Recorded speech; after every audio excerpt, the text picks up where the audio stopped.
mata uang cryptocurrency. Ya, sekarang kan udah mata uang cryptocurrency ini kan udah mulai tren nih Pak di setiap kalangan. Nah, cuman perkaranya sekarang ini lagi nyungsap. Lagi pada nyuksruk. Lagi pada justru. Nah, terus kira-kira Pak Panca nih, kalau ada koin punya koin Bitcoin sebanyak 1 juta Bitcoin. Kira-kira Pak Panca mau mau mau gimana nih? Mau dijual, dipertahanin, apa bagi saya nih? Nah, bagi saya kalau ada milik 1 juta Bitcoin, tapi nilainya pas lagi pada nyuksruk gini, Eh, mending kita hold dulu aja, tahan, atau bisa jadikan ke masternode. Kita buat bikin masternode, invest di masternode. maksudnya masternode nih apa nih? Masternode tuh kayak apa ya? Kita jadi ikut pemilik saham di salah satu kripto itu, masternode. Kita bikin masternode. Oh, model kayak staking gitu. Di atasnya staking profitnya sih kecil, kalau masternode lebih besar di atas tuh. Oh, oke oke. Tapi kan untuk orang awam, jangankan masternode, stakingnya aja Ya, pusing ya. ya kalau untuk orang awam ke masternode nggak akan ini deh, jarang ada yang bisa nyampe situ ya, mungkin Oke, belum kalau memang kepikiran. pikiran nih Pak Panca mau apa mau di save dengan cara masternode, eh, apa nggak khawatir keadaan sekarang yang lagi nggak menentu, terus ditambah lagi banyak apa rumor-rumor negatif tentang Bitcoin, ditambah lagi keadaan di tahun depan yang bakalan terjadi krisis di berbagai negara. Emang nggak khawatir? Apa karena cuman berandai-andai doang nih dan disimpan? Tapi kalau Enggak. kenyataannya punya, lain lagi kayaknya nih. Kalau masalah invest di masternode, kalau dari perkembangannya 8 tahun yang lalu tuh, dari si crypto coin di bawahnya Bitcoin ya, ada tuh namanya Dash Coin. Dia masternode-nya waktu itu awal-awal masih ratusan juta, tapi begitu nilai Bitcoin all time high naik, ya harga satu masternode-nya udah bisa mencapai miliaran rupiah. Kalau sekarang, rate sekarang dia satu masternode-nya kurang lebih di 500-600 jutaan. Ya, 400-500-600 jutaan. Untuk keamanannya masternode itu saya rasa cukup aman, karena kontrol penuhnya ada di kita. Bukan ada di layanan mereka, tapi ada di kita. Kita sendiri yang apa ya? Kita sendiri yang memilikinya untuk semua keamanannya itu. Kalau antara kena resesi moneter atau lagi nilai Bitcoin nggak stabil gini, lagi agak di bawah gini, ya itu bagus untuk membuat masternode, karena harga kolateralnya itu lebih murah dibanding ketika Bitcoin mencapai harga tertingginya. Jadi ini ibarat kalau orang yang jual beli Bitcoin, bagus-bagusnya beli lah, emang pilih buat beli di harga-harga murah, harga terendah. Dan di harga terendah itu justru lebih bagusnya untuk bikin masternode, memiliki masternode investasi di itu, profesor cukup. tentunya di kripto ya tidak terpercaya ya, trust setingkat dengan Bitcoin dan juga grafik cukup lama tentang itu. Suaranya nggak jelas Pak, putus-putus. Oh, suaranya putus. Nah, Ah, tinggal streamingnya aja sih. Nah, ini seputarnya ya kurang lebih gitu deh. Nah, apabila memiliki 1 juta Bitcoin. nah, terus kalau keadaan sekarang ini, sebaiknya sebaiknya untuk para miner nih, untuk para miner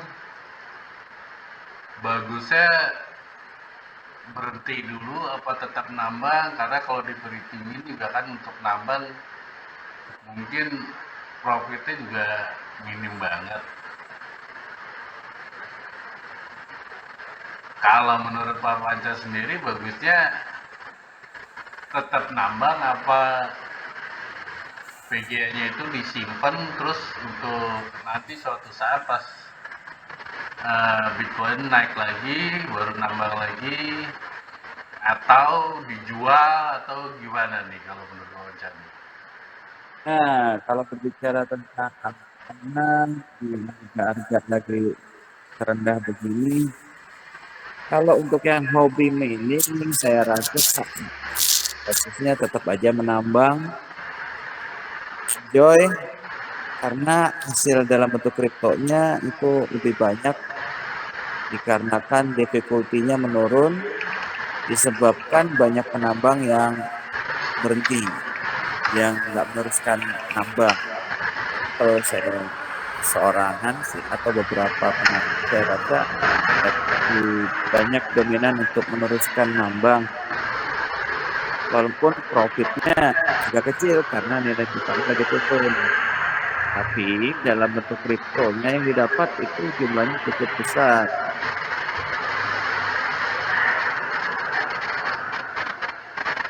Dan untuk penjual, menjual, tapi kalau untuk menjual miner ini, saya rasa nggak ada alasan kalau untuk jual. Kalau memang terdesak kebutuhan sih ya jelas bakal dijual lah. Atau mungkin udah bosan atau mau upgrade atau gimana itu ya bisa jadi dia akan menjual alat alatnya. Kalau untuk kalau bicara bosen sih kayaknya nggak ada ya orang yang bosan untuk nyari uang, karena ini kan mesin intinya buat nyari uang ya. Jadi nggak mungkin ada satu manusia yang bosan nyari duit terus dia mau ngapain. Iya, iya, iya. Tapi kalau dilihat trennya, kalau saya lihat tren kayak di apa, two manner. Oke, kita buka sekarang two manner. Di two manner ini, oh oke, sorry. Oke, kita lihat iniannya. Kalau dilihat di two manner untuk difficulty sekarang ini, difficulty si Etherman sendiri ini udah turun terus trennya nih Pak. Nah kan sekarang difficulty-nya di posisi 11,42. Berarti kan banyak penambang nih yang berhenti nih nambang. Ya, Bahasa betul. bahasa bahasa Ya. saya lah, orang awam yang nggak ngerti komputer. Nah kalau kalau kayak gini biasanya orang cenderung melihat tren yang ada nih gitu kan. Pastinya lebih banyak yang berhenti dong Pak dibanding yang harus terus nambang. Satu, pendapatannya minim. Kedua, eh, pemakaian mesin PGA-nya ini kan eh, terus di terus bekerja ya selama 24 jam dengan pendapatan minim, kan sayang gitu. Kalau menurut Pak Panca gimana? Ya, kalau kondisi sekarang sih walaupun jumlah kriptonya yang didapat banyak, hanya saja nilai tukarnya kecil. Kalau untuk kepotong kos listrik, jelas hasil profitnya kecil yang didapat. Ya jelas kebanyakan para penambang memilih untuk berhenti sementara. Saya rasa di situ karena mereka harus mengeluarkan biaya kos listrik setiap ada pemakaian dari pertambangan. Selain kalau yang punya berpikir untuk misalnya kos listrik di luar kos listrik tetap dibayarkan tanpa memakai hasil tambang, saya rasa itu hitungannya nabung dalam bentuk kripto dan untuk si pemilik minernya dia tinggal menanggung kos listrik dulu dalam beberapa waktu lamanya. Ya, maksudnya beberapa waktu lamanya ini selama harga kripto di dasar dia akan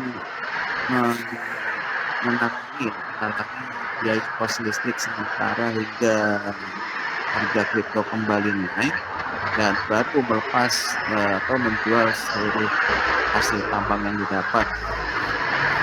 Ini baru bisa kelihatan. Tapi kan kita berpikir entah berapa lama sih Bitcoin dan Ethereum berada di nilai posisi terendah ini berapa lama ke depan. Itu yang harus diperhitungkan juga. Jadi tetap nambang aja nih intinya. Ya, kalau intinya tetap nambang walaupun profitnya kecil dan terdesak pasti harus mengeluarkan kos listrik. Nah, itu baru kerasa yang didapat hanya sedikit.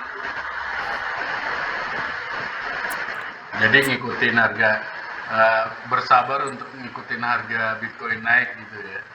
Benar. Jadi kita nambang, hasil tetap kita hold, kita simpan, bersabar sampai adanya kenaikan.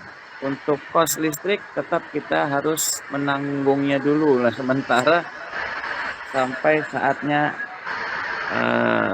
nilai tukarnya semua pada naik. Baru bisa menjual hasil tambang dan mengganti biaya kos pengeluaran listrik itu.